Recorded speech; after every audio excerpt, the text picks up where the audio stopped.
Olá, bem-vindos a mais um Insegurança em Pauta, o programa que traz as soluções para a sua insegurança. E antes de mais nada, se inscrevam no nosso canal, curtam os outros programas e mandem sugestões sobre as próximas conversas que a gente vai trazer aqui, os próximos especialistas.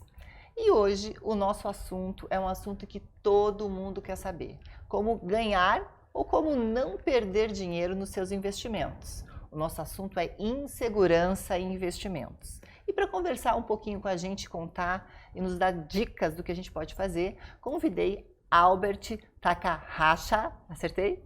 Takahashi, mas Takahashi, ele é sócio e assessor de investimento da empresa Rentável. Bem-vindo ao nosso programa. Eu que agradeço, Jo, pelo seu programa. Tenho visto ali, estou ansioso para começar a desmistificar algumas coisas importantes sobre investimentos também. Já curtiu o nosso programa? Eu já curti sim, eu até estou seguindo já o canal do YouTube lá, podem seguir, que é bem legal. Tem bastante coisa, né, sobre insegurança, que é algo macro, e vamos tentar falar um pouco de investimentos. Então vamos lá, Albert. O que a gente faz? A gente tem algumas perguntas aqui que o pessoal mandou, mas a gente vai bater um bate-papo que é mais gostoso, né? O que a gente faz para a gente ganhar dinheiro? A gente tem um dinheirinho, sobrou um dinheirinho do salário. O que a gente pode fazer para ter um investimento seguro? Essa é uma dúvida, na verdade, que é muito comum, e é uma dúvida que parece simples, né? A pessoa fala, poxa, vou investir, mas aonde que eu invisto? Qual que é o mais seguro? E eu faço algumas palestras ali, vez ou outra também, até para jovens, assim, que eles estão começando. E isso vai muito em linha, né? Porque a gente quer buscar muito investimentos que sejam mais seguros. E a resposta que eu dou normalmente é depende. Porque vai depender primeiro do seu contexto e depois vai depender também do que você está ali buscando em termos de investimento, mas muito mais o contexto. O que eu quero dizer? Quando você está buscando iniciar nos investimentos, antes de você investir, o ideal é que você tenha algo chamado reserva de emergência, que é um tipo de estratégia que ele te protege antes de você começar a colocar o dinheiro no investimento. E tem um motivo muito simples, né? O que é a reserva de emergência, como o nome diz? A reserva de emergência é aquele dinheiro que, se acontecer qualquer emergência na sua vida, você vai ter que ter um lugar de onde tirar esse dinheiro rápido, de preferência mais do que você colocou, do que você aportou, e de preferência também que seja tão seguro quanto uma poupança, por exemplo. Tá, mas então assim, eu ganho mil reais por mês. Quantas vezes tu acha que eu tenho que ter esse valor guardado para ter essa reserva? Tem uma... Legal, tem. De acordo com o mercado ali de 3 a 12 meses, mas é bem particular, tá? Porque, como eu falei, tem vários contextos ali. Se você é uma pessoa que, assim, olha, eu sou engenheiro, eu me garanto e eu sei que se amanhã eu perder a minha renda, eu consigo me realocar em 5 meses. Perfeito, você pode ter uma reserva talvez de 6 meses, ali mais perto disso. Agora, depende do perfil, porque se a pessoa é muito conservadora, tem algumas pessoas que fazem reservas de 24 meses para cima, né? Só que aí tem uma certa consequência, mas respondendo de 3 a 12 meses normalmente. E esse dinheiro a gente deixa normalmente numa poupança que não tem movimento. O que é a ideia dessa cota de emergência? Ó, a reserva de emergência, o objetivo dela não é necessariamente ganhar dinheiro ou ter altos rendimentos. As duas premissas principais dela é você ter segurança e liquidez. O que significa liquidez? Você tirar o dinheiro rápido quando você precisa, porque a emergência ela vem do nada, né? Então, só que alguns investimentos proporcionam isso. Uma delas é a poupança, mas tem investimentos até mais seguros. Um deles é o Tesouro Selic, que todo mundo fala. Mais seguro do que a poupança? É mais seguro do que a poupança, porque o Tesouro Selic, a gente está falando do risco soberano, que é o risco do país quebrar. Então, o que é mais fácil quebrar, um banco ou o Brasil? É um banco, né? Então, o nível de segurança da poupança é o nível chamado FGC. O FGC é uma entidade ali que protege até R$250 mil por CPF em instituição financeira. Significa que se você, às vezes tem ali clientes, né, que aparecem com mais de 1 milhão na poupança, a gente fala, você sabe que tudo bem, né? É difícil de um banco quebrar, mas se acontecer alguma coisa, só recebe 250 mil. Então, para se proteger, talvez, se gosta do produto poupança, ter vários investimentos em diversos bancos diferentes E com uma linha talvez mais perto ou menor do que 200 mil para garantir, porque ele vai crescendo e se passar disso e acontece alguma coisa com o banco, você recebe só 250 mil. Então, peraí, vamos pontuar as nossas dicas do Albert. Primeiro, ter uma reserva de emergência, primeira coisa antes de investir. Segundo, não ter mais do que 250 mil em cada banco, que se o banco quebrar, a pessoa só vai receber 250 mil. Exato. Tá, gente? 1, 2, já temos a segunda. É. Vamos lá, Albert. E aí, continuando, essa parte da reserva de emergência, então, ela pode ser feita uma poupança porque atende, né? Ela é bem líquida e ela é segura. Até 250 mil no máximo, contando rendimento também. Tesouro Selic, ela é mais segura, ela te dá liquidez, você consegue tirar hoje de um dia útil para o outro, então é rápido. E também a gente consegue mitigar bastante ali os riscos. E é muito importante que tem que ser o Tesouro Selic, não pode ser uma LTN, nem uma NTNB, nem outro tipo de título público do Tesouro. Tem que ser o Selic para reserva de emergência. E a pessoa consegue esse título no banco normal, um banco comercial? Ela tem que ter uma conta nesses bancos de investimentos? Qualquer instituição financeira para pessoa física, assim que você tiver uma conta em qualquer banco, você já pode investir em títulos públicos, né? O Tesouro Selic é um título público do governo. E aí, ali dentro, e cada banco vai depender de como você vai fazer o cadastro, mas você vai ter que utilizar alguma instituição financeira para acessar esse título via Tesouro Direto, que é a plataforma para pessoa física. Então, qualquer conta em qualquer banco, fintech, você consegue acessar sim. A partir, normalmente, o Tesouro Selic, a partir de R$100 e pouquinhos já dá para fazer, né? É um valor baixo também. É um valor baixo que é bastante democrático. E até frisando, né, tem uma outra opção que também é bem legal, CDBs de bancos que rendem 100% do CDI com liquidez diária, servem para esse propósito também. Então, por quê? Porque são produtos que têm liquidez alta, tem o nível de segurança do FGC, porque CDB é um produto de emissão de banco ou financeira, então eles conseguem ter esse nível de proteção alta, que é o que você precisa. E hoje a gente consegue ter a terceira coisa que todo mundo quer, né? A pessoa normalmente quer segurança, quer liquidez e quer ter alta rentabilidade. É o sonho perfeito, né, gente? Todo mundo quer isso. Exato, eu também quero. Exato. E na maioria das vezes, a grande verdade é que não dá para ter os três. Mas hoje, com taxa Selic rodando a 11,75, que ontem caiu de novo, um pouquinho, né? A gente consegue ainda ganhar perto de 1% bruto ao mês, né, num CDB de 100% do CDI ou num Tesouro Selic. Poupança está rendendo na média 8% ao ano líquido, então tá abaixo ali. Você pega um Tesouro Selic bruto rendendo perto de 12%, você tira o imposto de renda e ele fica acima ainda dos 8%. Então você tem a mesma segurança, só que você tem um produto mais seguro e que vai te dar mais rentabilidade. Muito bacana. É bem Ótima legal. dica. Obrigado. Bom, guardei meu dinheirinho dos meus 12 meses lá na minha taxa Selic, na reserva de emergência, reserva de colchão emergência. financeiro. Tenho lá algum dinheirinho. O que tu me sugere, Albert? Aí, de novo, né? Aquela resposta que todo mundo odeia, mas é correta. Depende muito. Então, vamos pegar um contexto um pouco mais abrangente, que eu acho que é o ideal, né? Vamos imaginar um cliente mais conservador, porque a maioria dos brasileiros, elas tendem a ser conservadoras, porque sempre tiveram investimentos apenas em banco. E normalmente é uma poupança, um fundo de previdência de renda fixa, um próprio CDB mesmo. Mas são produtos mais conservadores. Então, o brasileiro não está adaptado a tomar risco de cara. Quando você montou a reserva de emergência, levando em conta que você vai ser mais conservador... Posso fazer uma pergunta? Claro, com certeza, Tu acha Jo. interessante, todo banco pede pra gente preencher aquele perfil... É o API. o perfil do investidor, né? Tu acha interessante o pessoal de casa preencher isso? Porque muitas vezes a gente acaba não preenchendo porque... Na verdade... eu sou assim, mas de repente eu posso descobrir que eu sou de outro jeito? É que, na verdade, esse perfil é obrigatório ser respondido. Por isso que a cada 2 anos você tem que atualizar ele, porque senão, se você estiver num banco, por exemplo, o gerente você não pode fazer o investimento ou o gerente tem que te avisar, olha, o seu perfil está desatualizado. E alguns produtos, se o cliente for muito insistente ali, o gerente tem que fazer ele assinar um termo de responsabilidade sabendo que tem produto fora do perfil dele. Algo a mais que é feito eletronicamente. Bem monitorado, então é importante a gente responder. Sim, para quem for muito investir, importante. tem que responder este... questionário? É muito importante, primeiro porque é obrigatório para você investir, e segundo porque vai te dar uma visão um pouco mais ampla do investidor. Mas a grande verdade é que quanto mais customizado for o seu atendimento, melhor. Porque aí você vai conseguir...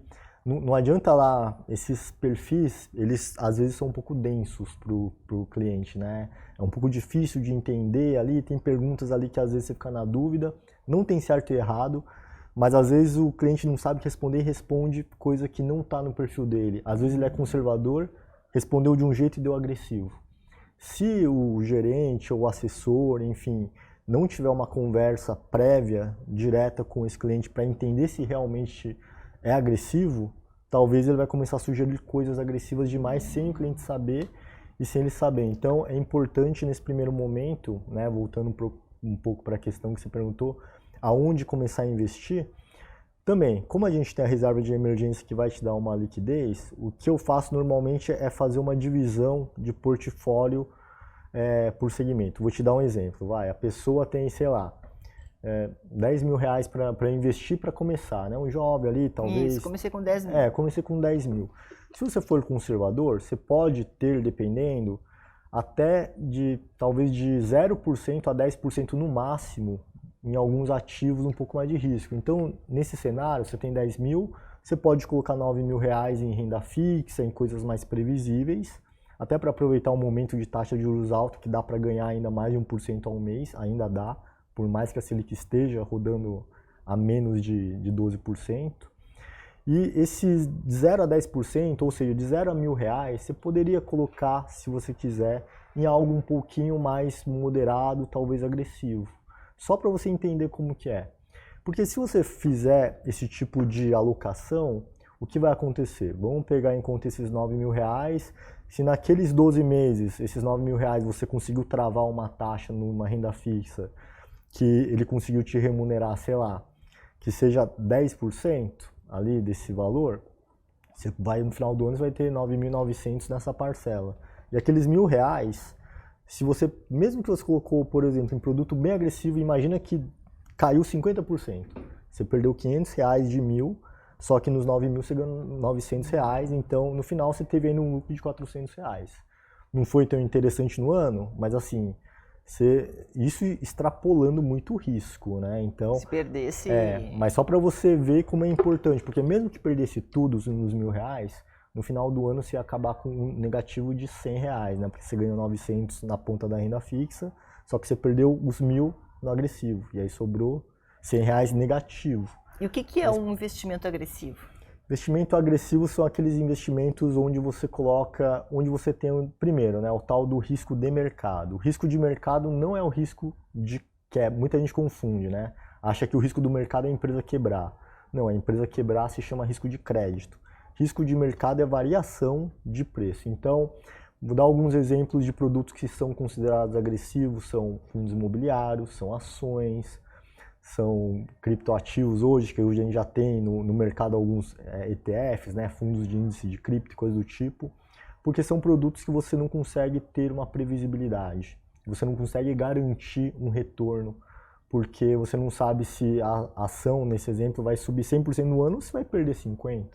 Então ele é agressivo, o investidor tem que saber disso antes de investir, porque senão acontece o que a gente fala, né, o investidor está tentando aumentar o patrimônio e ele não sabia muito bem do risco daquele produto e acaba perdendo. E aí o que acontece é que ele fica frustrado, fica com medo e gera a tal da insegurança, né, nesse mercado, porque você ficou traumatizado. Por isso que normalmente você tem que conhecer muito o contexto e adaptar, e aos poucos o próprio investidor ele vai sentindo que vai mudando o perfil dele.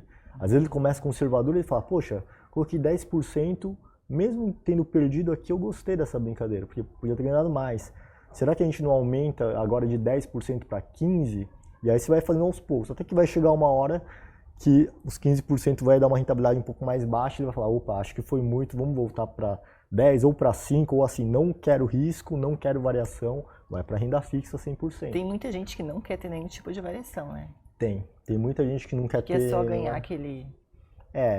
Sim, a maioria quer aquele tripé que eu falei, né? Liquidez alta, rentabilidade alta e segurança alta. Muitas vezes você não vai conseguir ter os três, você vai ter que escolher uma para não ter, porque senão, né?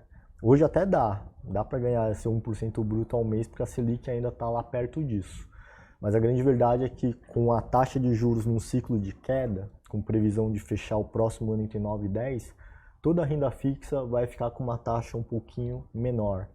Menos interessante. Menos interessante. E aí é quando o pessoal começa a querer ir para o risco, né? Porque ele fala, poxa, ganhar 12% é bom, mas eu não quero ganhar 10%, eu quero ganhar 12%, tá? Então vai ter que começar a pegar uma parcela menor da carteira e colocar num risco mais alto para puxar o resultado e, na média, tentar trazer pelo menos para 12%. Né? E caindo a taxa Selic, a gente também tem uma diminuição nos juros dos financiamentos de casas, né? De imóveis, tudo, né? De tudo. De tudo, porque a taxa básica de juros, que é a Selic, ela tem esse nome por esse motivo. É uma taxa básica, base, então ela vai influenciar todos os investimentos em geral. Quando a gente fala que a taxa de juros está caindo, quer dizer que o juro do mercado em geral ele caiu também. Então, quando você pega um financiamento hoje, com uma taxa de juros mais alta, vai ser um percentual X.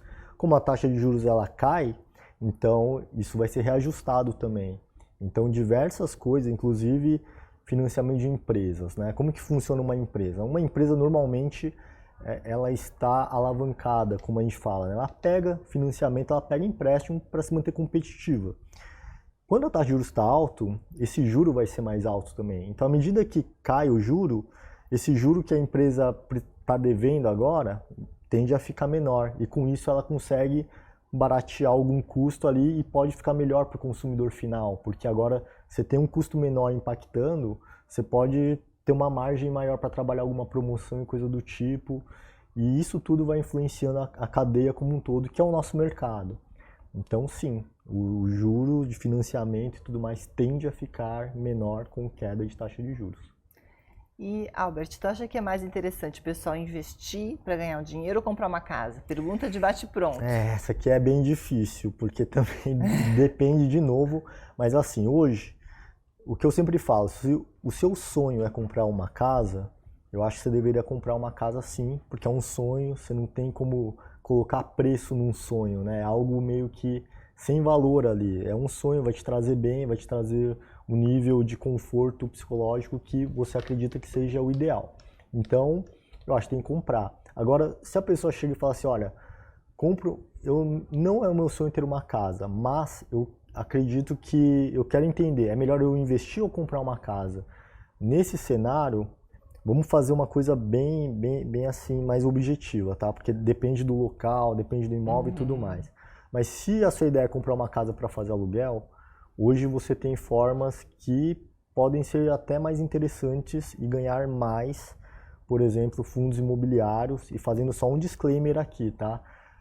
Rentabilidade passada não significa garantia de retorno futuro, e também os ativos que eu estou mencionando não são uma sugestão de compra ou venda, mas os fundos imobiliários eles podem fazer parte interessante porque, dependendo do portfólio de fundo imobiliário que você monta, embora você vá ter aquele risco de mercado que é a variação na cota, né? Coloquei R$1.000 hoje, entrei amanhã, estou com 900, pô, de um dia para o outro estou perdendo 10%, né? É bastante coisa.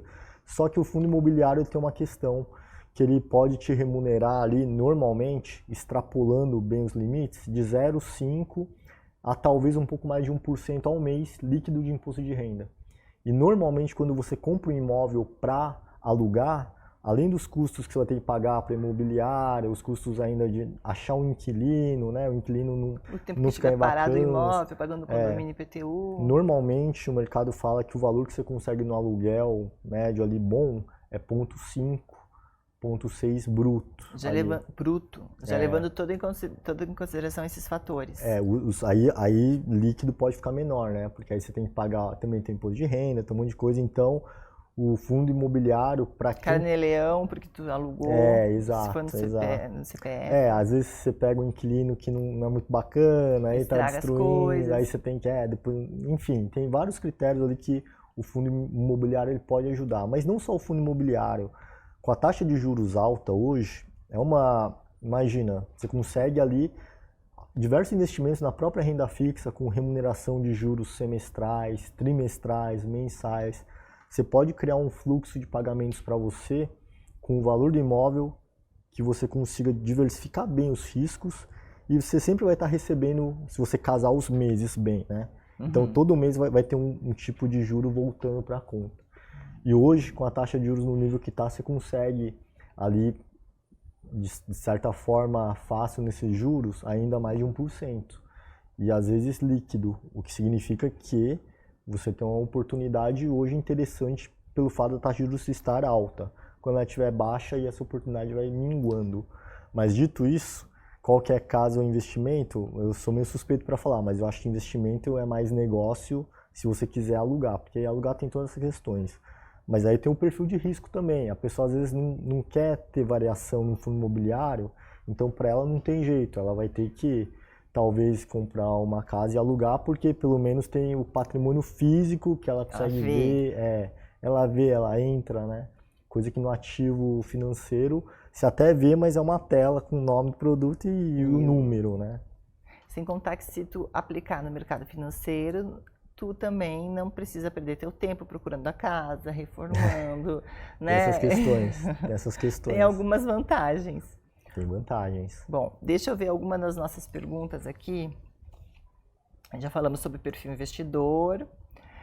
Como perder o medo de investir e não deixar que isso atrapalhe as estratégias de investimento que a pessoa, dos sonhos que a pessoa tem na vida? Essa pergunta, o que ela faz?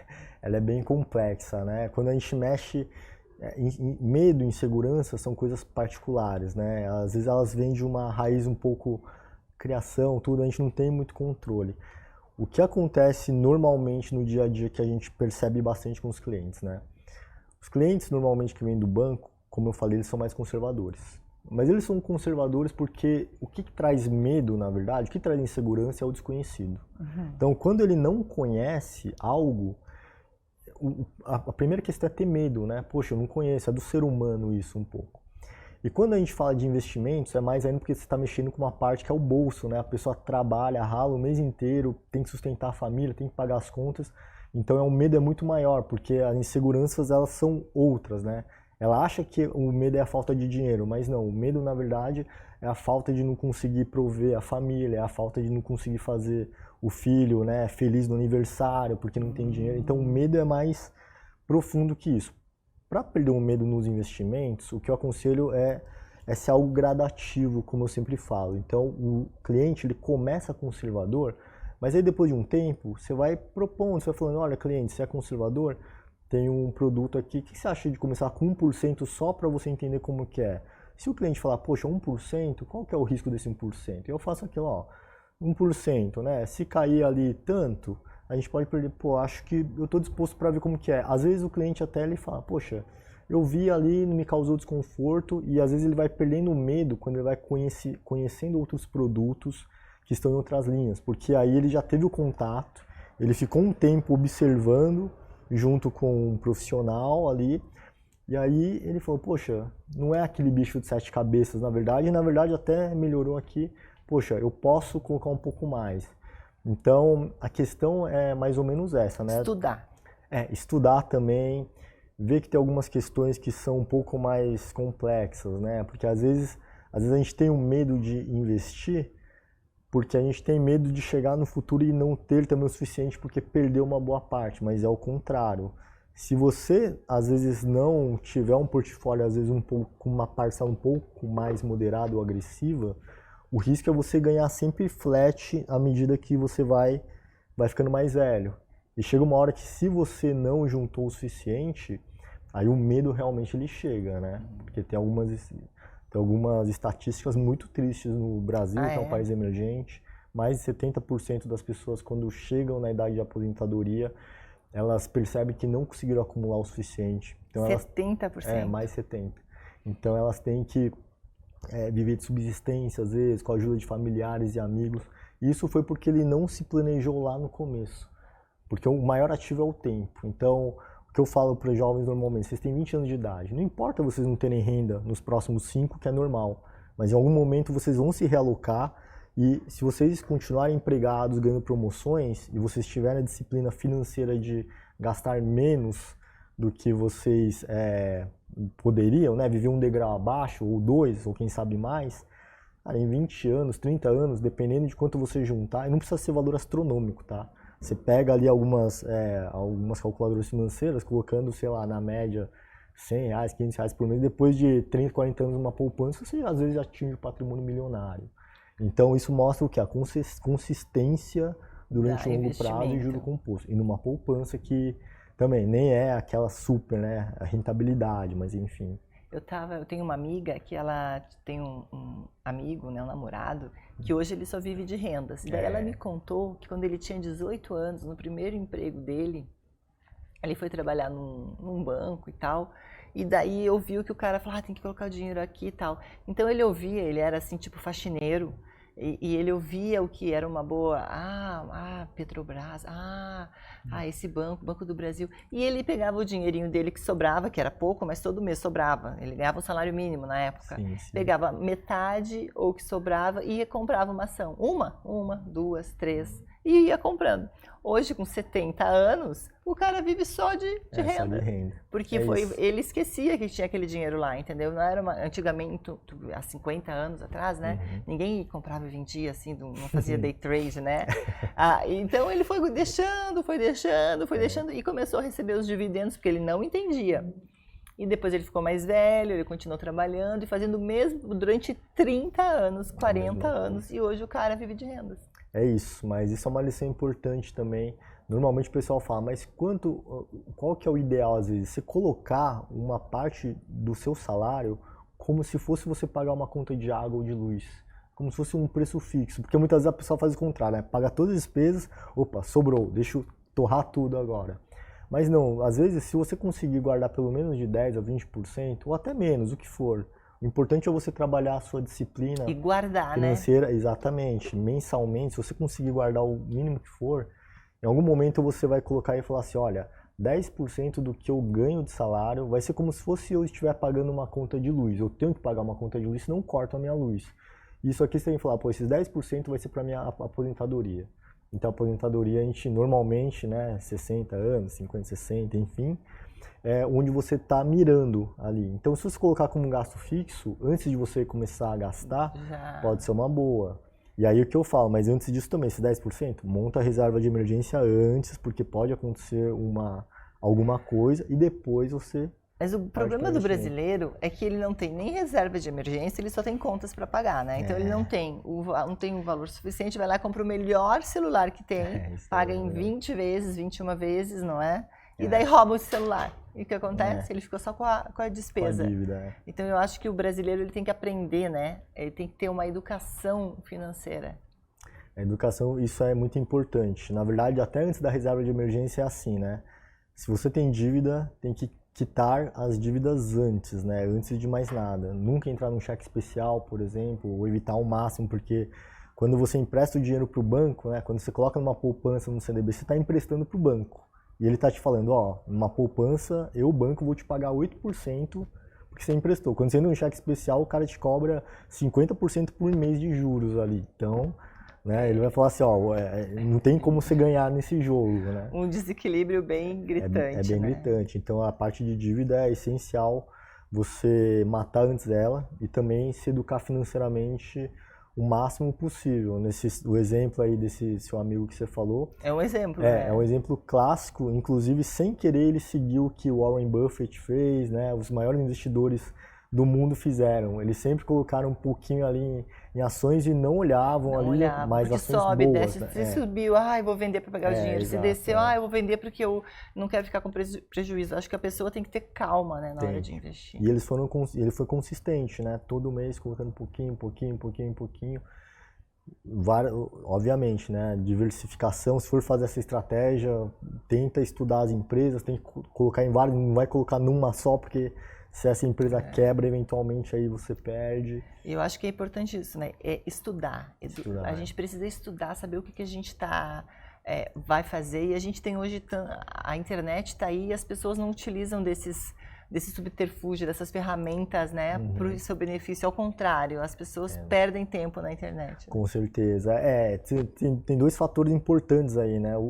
Uma questão também importante, foi até engraçado, eu fiz uma palestra sobre isso, sobre certificações financeiras. Já que tu vai falar em palestras, eu acho que o Albert não se apresentou pra gente, né? Albert, a gente foi direto pra reserva de emergência.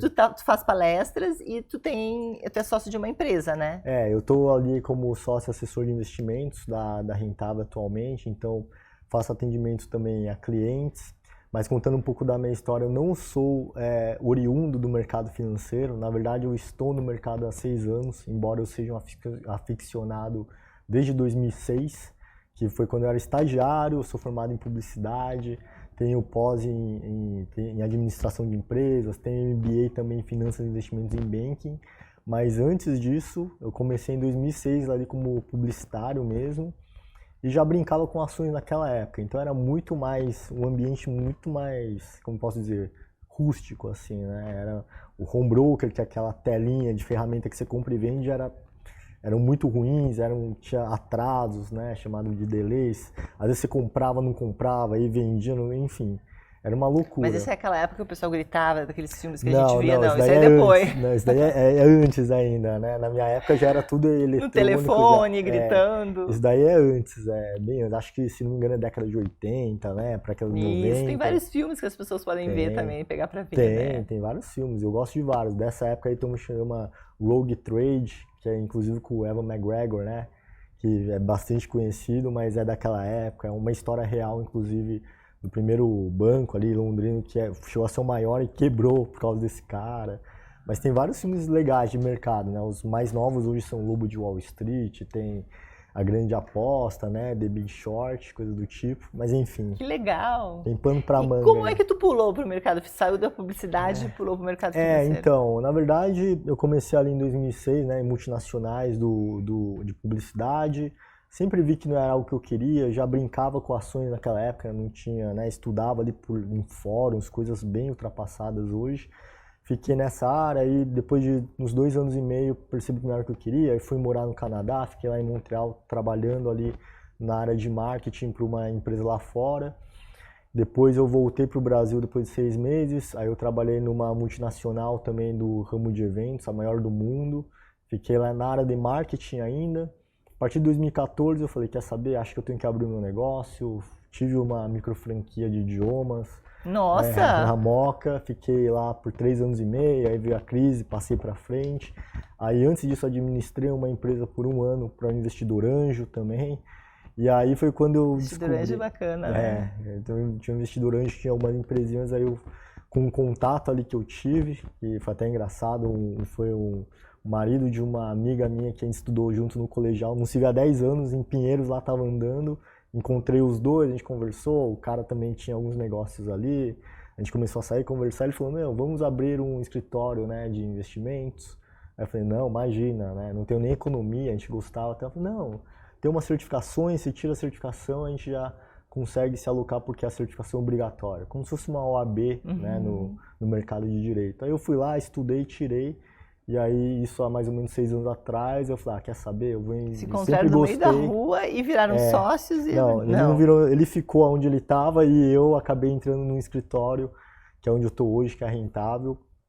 Então, e aí foi assim que eu migrei, né, eu migrei dessa forma, porque era um sonho ali que eu sempre tive, não achei que dava, e quando eu falei, pô, se tiver a certificação, a gente consegue. E aí não deu outra, eu tive a certificação, alguns escritórios começaram a me procurar, eu fiz entrevista em alguns, passei, e aí é onde eu tô hoje. É assim que eu entrei no mercado financeiro, fazendo um breve resumo.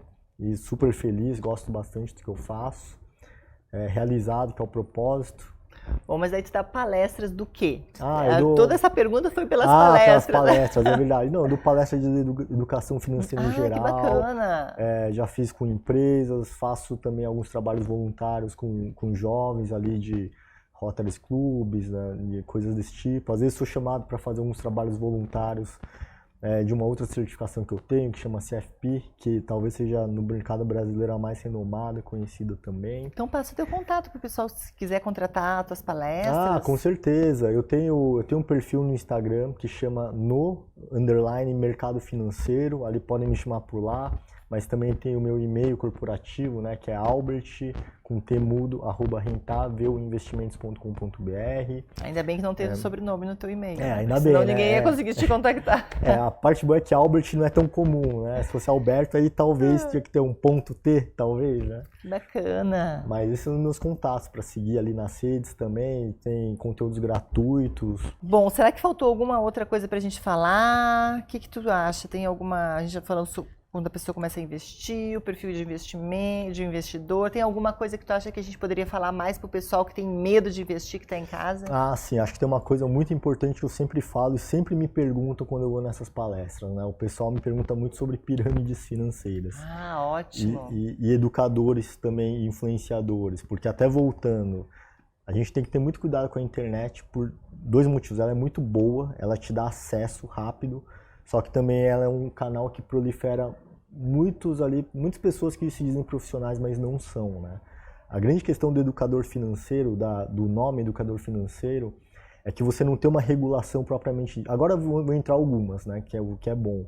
Mas antes, você podia comprar um curso de 1 mês, fazer o curso, e você podia se intitular, e pode, né, se intitular educador financeiro. Aí você começa a falar coisas como se fosse um guru ali, só que você nem sabe o que você está falando, fala para a pessoa comprar tal coisa, aí compra, aí cai, aí a pessoa some.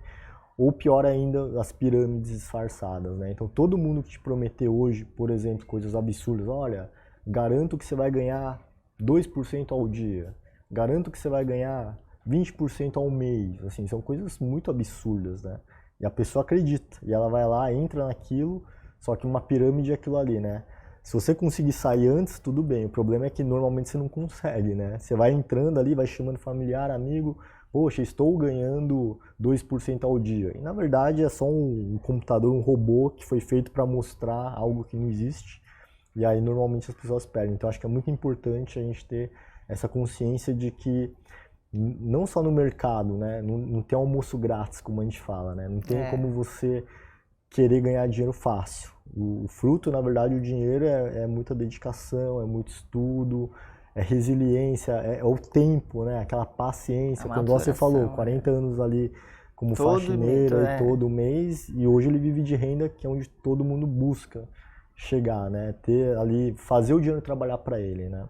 Então só ter cuidado com essas questões também de quando te prometem, garantem coisas surrealistas. Hoje, para ganhar 1% ao mês ainda dá porque a taxa de juros está alta, mas mesmo assim já está no limite ali. Há 1 ano atrás dava para fazer 15, 16 na renda fixa, porque a taxa de juros estava 14. Então você conseguia pegar um CDB, né, ali pré-fixado com taxas maiores, com proteção do FGC, mas hoje infelizmente não dá mais para ter uma coisa dessa sem risco, né? Então, isso acho que é um recado importante falar. E a última pergunta, por exemplo, bancos digitais. Tu acha que a pessoa precisa ter um banco digital para investir, ou ela pode investir no seu próprio banco? Dá uma dica pra gente. Todos os bancos você consegue ter acesso a diversos produtos se aquele banco tiver aquela prateleira, né? O que eu indico é que, assim, num banco digital hoje, ele tem algumas vantagens ou desvantagens, né? Para quem tem um pouco mais de idade, a pessoa às vezes quer ir para uma agência bancária. E um banco digital, como o próprio nome diz, não tem uma agência bancária física. Você vai ter que ser atendido ali no chatzinho, não tem jeito. Então vai depender muito, mas hoje tem muito banco digital bom, sim. E é muito de perfil, né? Tem gente que vai falar, eu prefiro esse por esse motivo, eu prefiro esse por esse motivo. O importante talvez seja você ver o tamanho do banco, né? Tem uma coisa chamada rating, que se você entra no site bancodata.com.br, que é gratuito, ele consegue te dar uma análise de todos os bancos e financeiras. Então ele te dá... Banco Data. Banco Data chama, que é bem legal.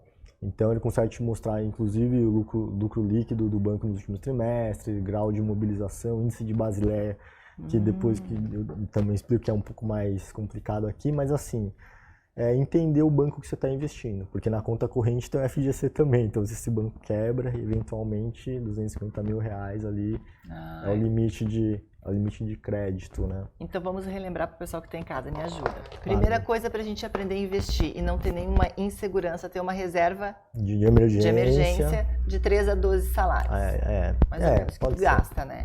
Segundo, não investir mais do que 250 mil em bancos, né? Em um banco só, ali por causa da FGC. Porque se quebrar o banco, você só vai receber 250 mil reais por CPF. Exatamente, é instituição financeira, né? Por isso você pode ter vários bancos diferentes e ter esse produto ali em bancos diferentes, com o seu CPF.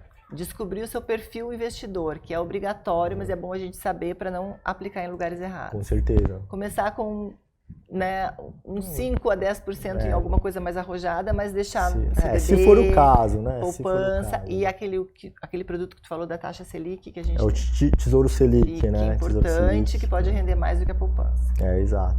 Não entrem em pirâmide, não entrem em quem garanta lucratividade garantida, né? Exatamente. Quite suas dívidas também é importante. Quite suas dívidas também é importante. Nós já estamos no sexto, que não adianta querer investir se tu está devendo no banco pagando 10%, 15%. Até mais, há um mês ali. Aí fica complicado, você nunca vai conseguir sair da bola de neve, né? Terceiro, não vá atrás de esses pseudo-educadores da internet. Exato. Né? Você estuda bem, né? Quem você vai seguir ali, tem vários bons, mas infelizmente, como a maioria normalmente não é, mas tem vários que são bons, consolidados no mercado. E o último, gaste menos do que você ganhe para você poder investir, certo? Com certeza, Jo, é isso. Albert, muito obrigada pela tua presença no nosso programa. Eu que agradeço aqui, adorei o espaço de vocês, também a recepção toda que vocês tiveram. Eu agradeço que falar de investimentos é um tema muito bacana e que agrega bastante valor, né? E volte sempre que quiser para falar de mais investimentos. Com certeza, podemos voltar sempre que for chamado, volto sim. Muito obrigada. Imagina, Jo. E esse foi mais um Insegurança em Pauta, o programa que traz as soluções para as suas inseguranças e hoje falando sobre o seu dinheiro, como investir. Muito obrigada. Obrigada, Albert. Obrigado, Jo. Eu que agradeço.